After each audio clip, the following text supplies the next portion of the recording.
Welcome to the next episode of Decants with D. I am your host this afternoon. I am Dietmar Ostermann, and I'm the regular guy from Long Island. Today, we have something very special in store for you. 30-year aged Napa Valley Cabernet.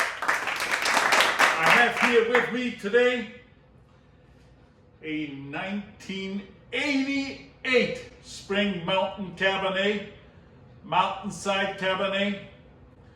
I visited the vineyard not too long ago and acquired some old wines while I was there. Spring Mountain Winery, up on the foothills of Spring Mountain. Let's go into the caves.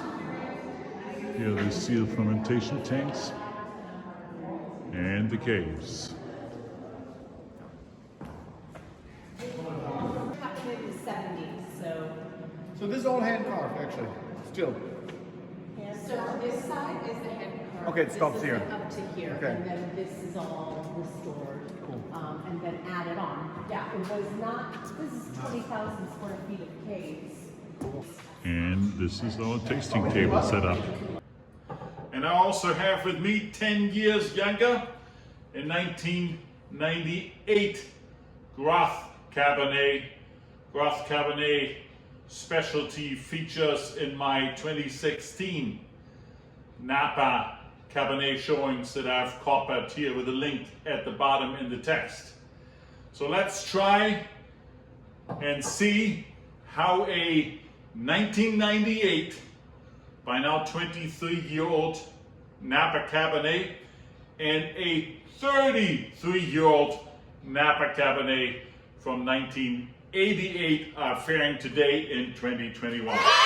So Spring Mountain is a beautiful vineyard at the foothills of the Mayacamas Mountains.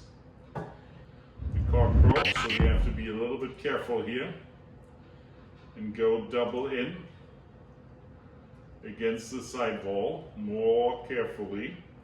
That happens a lot with older wines because the cork is in there for so long. Got it out perfectly. So that is obviously a wine I will decant, and there's multiple reasons for decanting, one of which is there's certainly sediment in the bottle that needs to be staying in the bottle while I'm trying to decant this wine. I can already see as I'm pouring out this wine that the color is, as expected, more brownish.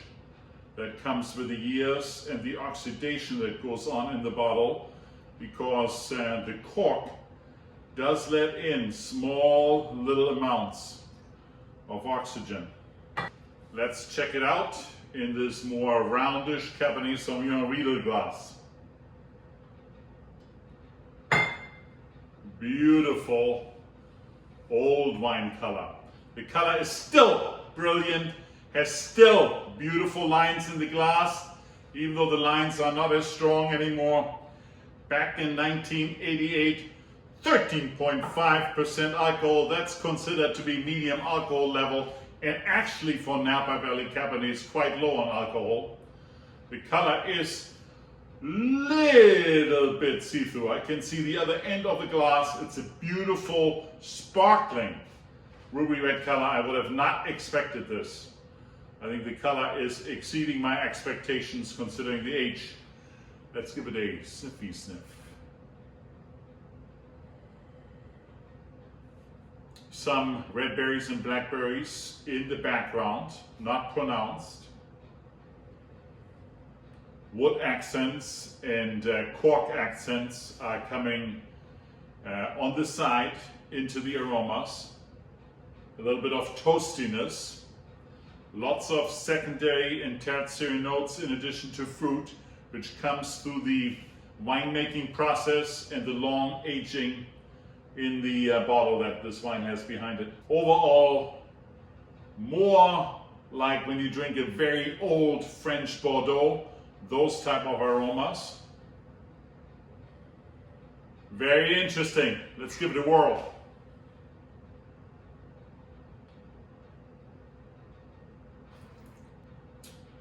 Beautiful. Just a tiny little bit of tannins left. You wouldn't expect after 33 years that there's a lot of tannins left. Some acidity in the wine still, and very balanced. The fruit is now more in the background because the wine is not as young anymore. But between the background fruit, the lower alcohol, just a tiny little bit of acidity, and very, very little but noticeable tannins. The wine is in beautiful balance. It's a medium finish at this point in time. And the predominant fruit, I would say, red currant. A little bit of cherry in here. A little bit of blackberry in here. Overall, I give this wine a 4.2. Second contender, the Groth. 97 and 99 were among the best years in Napa Valley. This cork breaks as well. Got it. Okay. I have here in this show, by the way, ladies and gentlemen, my longtime friend and partner who gets these broken corks. 1, 2, 3. Cork out. Okay.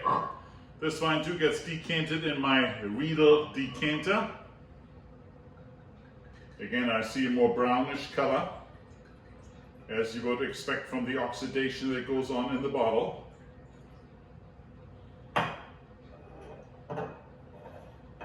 Let's pour a little bit into my second glass. This wine too, in the glass, ruby red color, a little bit more towards the garnet, which would be very typical for older wines. Thicker lines in the glass than in the 1988. 13.8% alcohol. I consider this medium alcohol content. Let's give it a sniffy sniff. Toasty aromas of oak and black fruit. Overall surprisingly good for 1998. Laid back aromas, not in your face. The fruitiness of this wine, we just had the 2016 recently. It's on the top fruit point right now.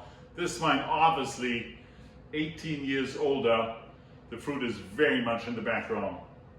Let's give it a whirl.